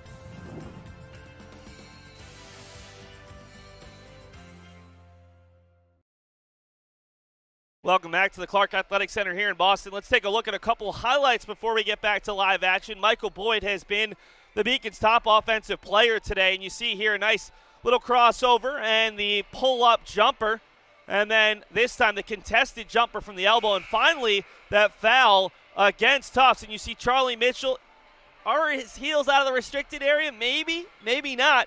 Either way, the call went against Tufts. It's the Beacons, who have been within 2 here in the second half, but saw Tufts go out to a 12-point lead. Trailed by 8. UMass Boston immediately answered with a 7-0 run to get back within 5 before Tufts hit a 3, and that's where we're at right now. UMass Boston trailing by 8. So they'll go with the same group. Michael Boyd, Charlie Mitchell, Tommy Burris, Dason Sinelli, and Malik Lorquette. Tufts making some changes. Oppenheim, Morris, Savage, Aronson, and Brady. Charlie Mitchell looking to get the screen from Lorquette up top. Finds Lorquette going downhill, and he can't finish. They're going to say no shots either way, but it'll be a 1-and-1 instead of 2 free throws automatically. So Lorquette has a chance to get his first points of the contest, as that's the 3rd foul on Morris.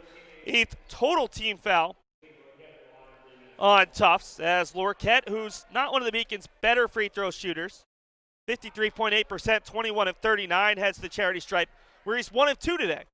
That is his lone point of the game, and he's missed off the mark there. So Tufts have scored 2 points on their 3-and-1 opportunities.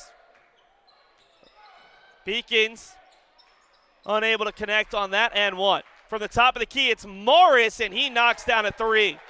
Every time the Beacons get close, Tufts is able to knock down a 3, and the deficit stretches out to 11.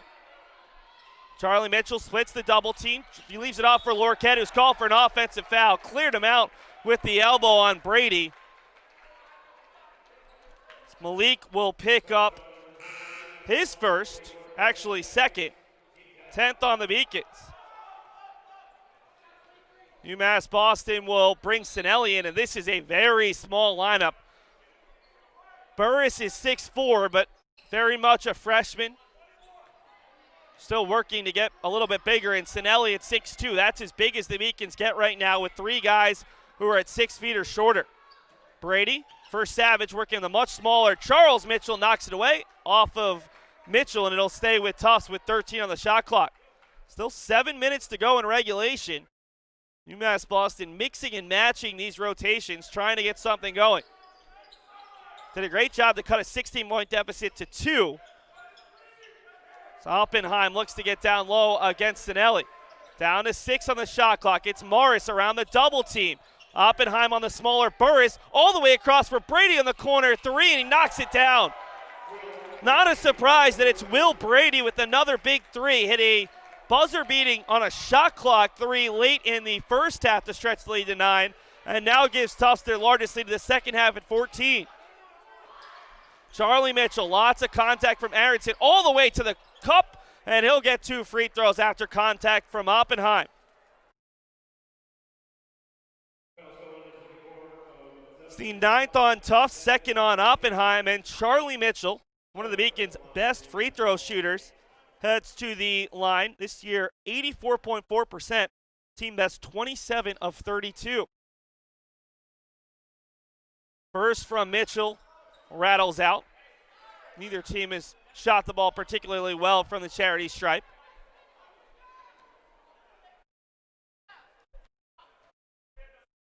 Mitchell trying to snap a run as the second one rattles in. Tufts had just scored 6 in a row on back-to-back threes. Actually 9 in a row on 3 threes. So the Beacons' full court pressure provides a little bit of pressure. Burris unable to keep it in after Brady threw the ball off of Burris' hands. Stays with Tufts with 21 on the shot clock. 6:17 to go in regulation. Aronson needs help and finds it in Savage. Savage against Burris. This is a tough cover for Burris, but an even tougher one down low for Sinelli against the much larger Oppenheim, who just caught it at the three-point line. Now it's Morris looking for help for Brady. Oppenheim on the block against Sinelli. Goes around the tin and gets it to bounce off the back of the rim and in. Tufts stretches it to 15, their second largest lead of the game. Charlie Mitchell throws it up well off the mark. Gets his own rebound for his brother Charles, swinging around the Beacons. Find Boyd off of Oppenheim, who blocks him, and it's caught by Aronson as all of a sudden Tufts has a chance to really blow this game open. They've led by as many as 16. That came with 8 minutes and 27 seconds left in the first half as Brady well off the mark on that 3. Beacons need a run right now. They had cut it to 2 early in the second half. We're within 5 about 5 minutes ago. Burris from straight away, way too strong. The rebound is caught by Sinelli. Charles Mitchell thought about it, but Brady cuts him down. Now he takes a contested 3 too long. Burris fighting for it, but it's Morris with the rebound. Savage for Morris. Tufts says just shot the ball better than UMass Boston today, especially from distance. And another foul where the Beacon just provides a little bit of a hand check. That's the second on Burris. Beacons were already putting Tufts in the double bonus, and we'll see 2 free throws for Brendan Morris. Morris, a perfect 19 of 19 from the free throw line. And make it 20 of 20 just for good measure. Came in averaging 13.3 points per game, 4th on the squad. Charlie Mitchell will get a break. Beacons bring Lorquette back on, who's probably having the worst game of his sophomore season thus far. Just has really struggled to get his offense going. The lead is 17, as large as it's been all night long for the Jumbos, who after the Beacons upset Tufts in December of 2016. Had defeated the Beacons by 15 and 19 points. This game has been much closer than the 17-point spread. Beacons were within 2 about 4 minutes into the second half. Charles Mitchell with 5 on the shot clock needs help. Holding his pivot foot, finally just throws it up off glass way too strong, didn't even catch the rim, and Rogers the rebound. UMass Boston came out flat, fell behind by 16, got it to 6 late in the half as Rogers is wide open. Sinelli, the clean block, no, a late call. I've seen that a couple times from these referees where they're really waiting to blow the whistle as Rogers unable to put the stuff down and head to the line where he is 0 for 7 on the day. UMass Boston started slow, and at some point you have to wonder how much they have left in the tank as Rogers is way too strong. Right now, he does not seem confident in that stroke. Played 45 minutes against Tufts on Saturday, 45 more last night, and now a quick turnaround against a very big and good Tufts team as Rogers 0 for 9 from the free throw line. Boyd, who was the Beacons' best player in the first half, as he misses and it goes off the head of Lorquette. Beacons are forcing shots right now, and as we hit the 4-minute mark of this second half, right now the question is not who's going to win this game, it's by how much, as Tufts has really dominated these last 3 to 4 minutes. Lead was 8, but Tufts is on a nice 9-0 run. And we've got a travel on Brady. And that takes us to our final media timeout. Tufts leading by a game-high 17 with 3:46 to go. We'll bring you the conclusion of this contest after this commercial break.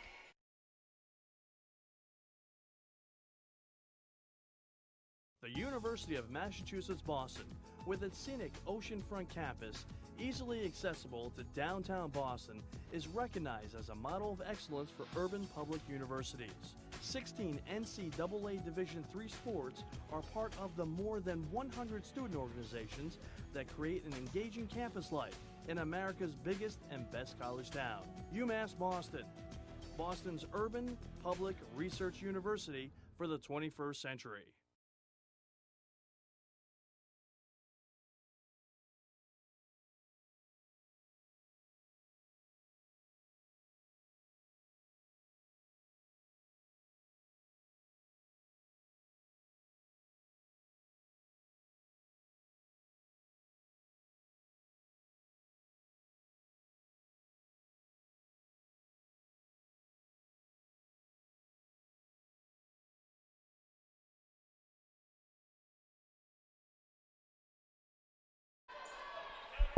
.344 to go. UMass Boston will go with the new look lineup. Burris, Rodriguez, Monroe, Boyd, and Sinelli, who goes hard to the 10. Drew contact, but no call, and he puts his head down in frustration. Tufts is bringing back a couple of their bench players as that's Thorner, no good.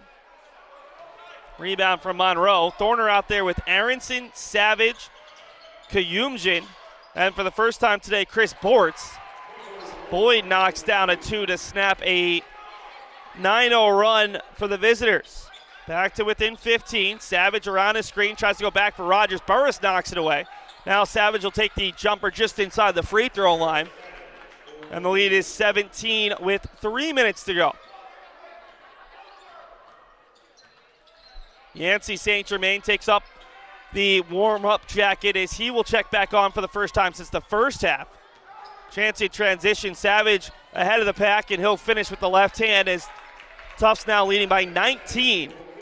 Same margin these two teams finished with last year in a much higher scoring game. Monroe was wide open, and Boyd tried to find him, but too late. Bortz gets a hand in. Out ahead, and it's Thorner getting it ahead of Rodriguez. Thorner all the way to the 10 and finishes. First 20-point lead of the game as Mike Marr heads to the scorer's table for the Beacons. It's not enough today for UMass Boston. Didn't shoot well enough, didn't play enough defense, and just did not win the 50-50 battles. Sinelli hard to the glass is blocked, and another chance to break out. This time it's Kayumjin. Rodriguez tried to foul him, and instead it's Aronson with the basket, and Rodriguez is looking up saying, where's the foul? You get a stoppage as Tufts has been all over UMass Boston here in the final 10 minutes of regulation. It's Tufts leading by 23 with under 2 to play.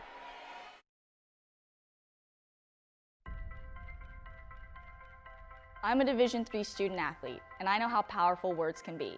The term gay doesn't mean stupid, lame, or less than. So I pledge to speak up if I hear the term gay used in a derogatory way or any other homophobic terms. If you can play in Division III. I'm a Division III student athlete, and my teammates unconditionally accepted me as part of their family. So now I pledge to do the same for others. If you can play in Division III.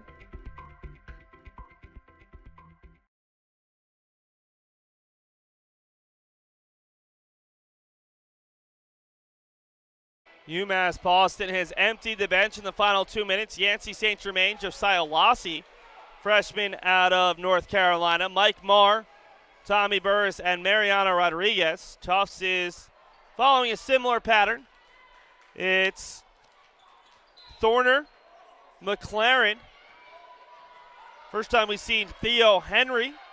First time we've seen Jason Taylor, the 6'10" center out of San Diego, California. As the shot from Marr is well short. Henry dishes it off to Kayumjin, been the guy playing the most minutes today for Tufts of this group. McLaren, Henry, and now Taylor. So we've got an offensive foul on Taylor, who at 6'10" is probably at least 6 inches taller than the Beacon's tallest player. Tufts will make one last substitution. Kieran Kindig, the sophomore out of Bethesda, Maryland, will replace McLaren.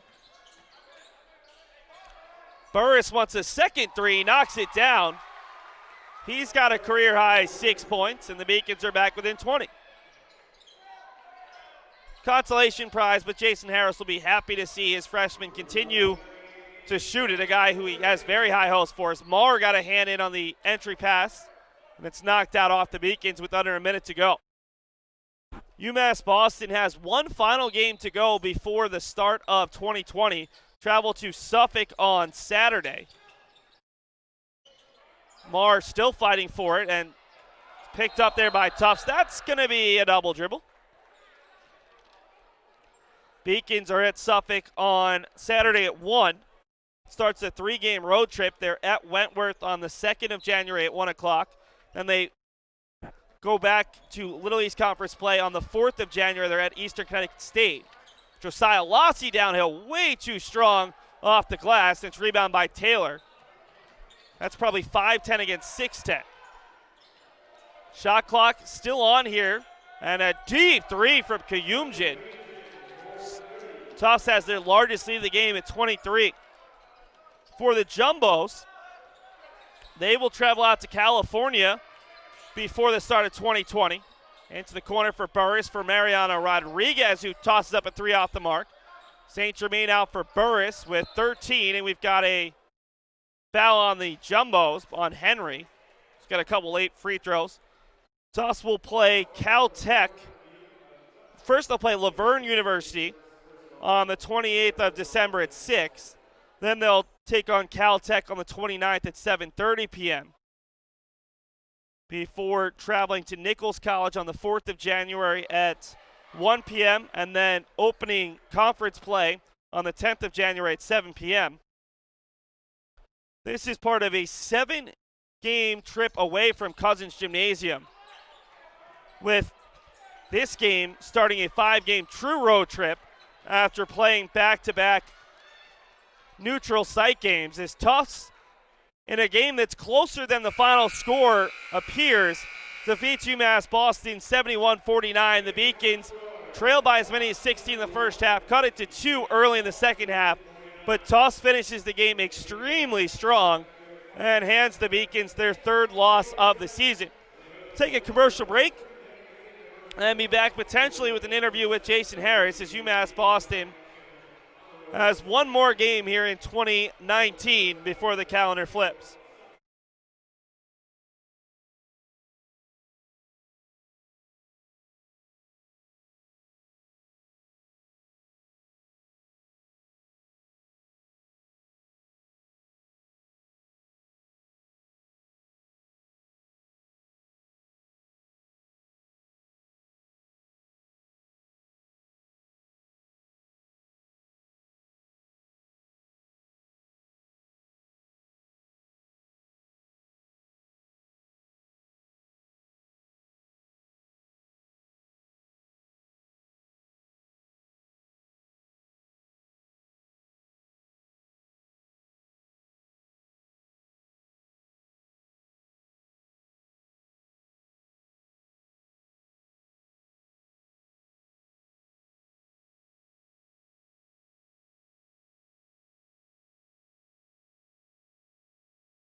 Join my head coach, Jason Harris. Coach, you guys fought back from 16, got it to 2, and then Tufts hit a couple of shots. You never got it closer to 5. What's the big takeaway from a game like this? I know that you weren't going to give yourself any kind of excuses because of playing 2 games in 2 nights, but what did you see out of your group in coming back today? When we're bought in, as we know, and when we're I don't even want to say that, like, they played hard, they competed. I just think fatigue was a little bit of a factor. Not enough because, like you said, it was a slow start for us, and we were able to kind of get that back. And those guys are so good at when you don't get a call or when you kind of like drop your head for a second, man, they're flying that ball ahead, and they're so good at passing the ball. And they just got shooting everywhere, and they got a couple like drive kick extras to the corner late on the shot clock, man, and they hit them, and they're daggers, man, they're daggers. So credit to Bob, credit to Tufts. That's a top 25 team, So I think one of the positives you might be able to take away from tonight is the play of Mark Monroe and Tommy Burris for a second consecutive night, giving you productive minutes. Tommy scores his first Division III points. Mark playing a lot of minutes again tonight and seeming to be an effective post defender and giving you something on the offensive end. Yeah, I mean, those guys have been pretty consistent in practice, so it's no surprise to us. When he's got the ball, when Tommy's got the ball on the perimeter, you see the guys on the bench standing up. They all expect it. They know it's going up, and they expect it to go in. And Mark's been really mature for us, and hopefully we can kind of resettle them down. And after a tough game, and like I said, these guys are overwhelming with their size, and they're really disciplined. And it just was a tough night. It wasn't our night. And then I think when we figured out that we weren't going to get it, it just kind of unraveled for that last 5 minutes. And it's unfortunate, but it's been an emotional 24 hours. Finally, Suffolk on Saturday. It feels like a big one just to get you guys going into 2020 on a high note. What's the big focus for your group heading into Suffolk? I think it's, tomorrow get off our legs, do a little bit of shooting, watch some film. I think that's the biggest thing. We've played so many games that we've only had, like a couple hours to focus on Tufts, so we don't really have time to focus on ourselves yet. So we've been really kind of just focusing on the opponent. I think tomorrow's a big film day for us, and get with Jeff, get back in the weight room, and you think you're getting big and strong, and then you run into Tufts, and those guys are big and strong too. So I don't know, Seth, man. I don't know. We got to get Saturday. They're all big games. They're just as big as tonight, just as big as last night. They're all big. Coach, get some rest. You certainly deserve it as well. We'll head it up top right now. Take a look at the highlights from that second half, and then wrap up here on the Beacons Broadcast Network.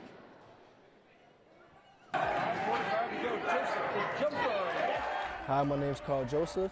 I'm currently a criminal justice major. I'm a senior. I am from Brockton, Massachusetts. In basketball, I play small forward / power forward, and in track, I'm a high jumper. Basketball has always been my first love. The favorite part was probably our win over MIT. Like that was tremendous. I almost came to tears just from where the program has come from where I first came here to where we are now. It's just amazing, and I love it.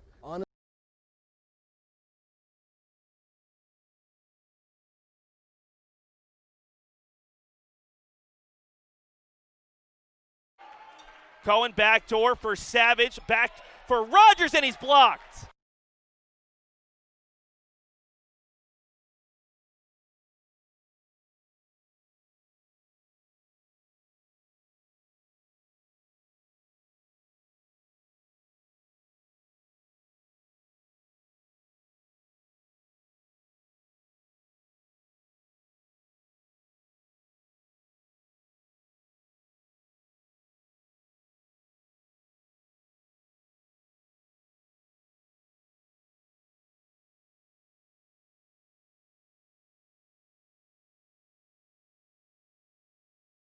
Corner into the corner for a wide open Kumyubjin.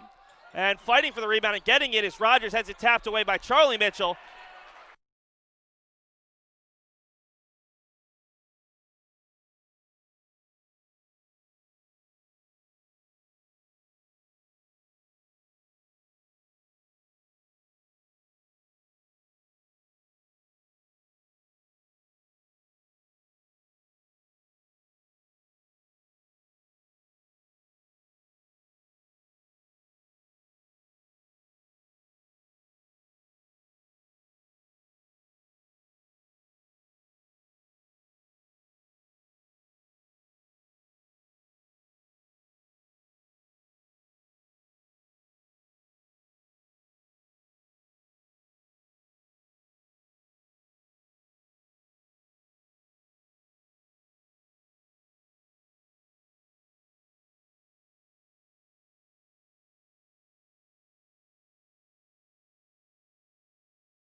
And welcome back to the Clark Athletic Center and the Beacons Broadcast Network for the final time here in 2019. UMass Boston Athletics will be back in 2020. First, let's take a look at the final stats in this contest.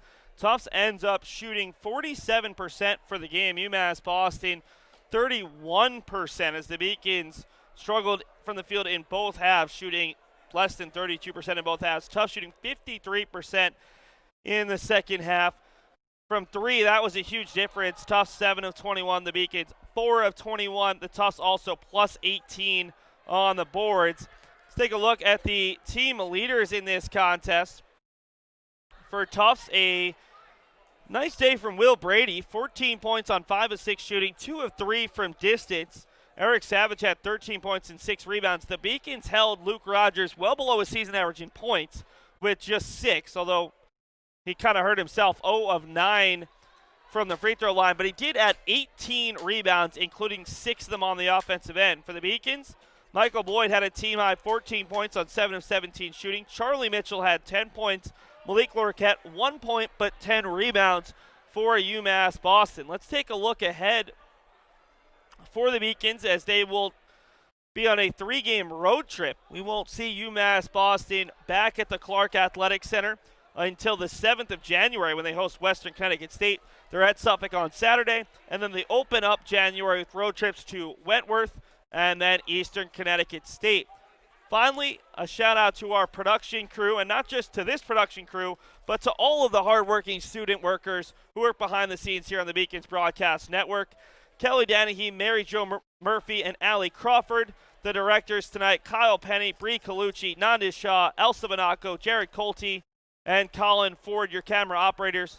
My name is Seth Dorensky, signing off here for the final time in 2019 on the Beacons Broadcast Network as Tufts earns a healthy victory here over UMass Boston in the final game of 2019 for a while for Tufts. Beacons have one last one on Saturday.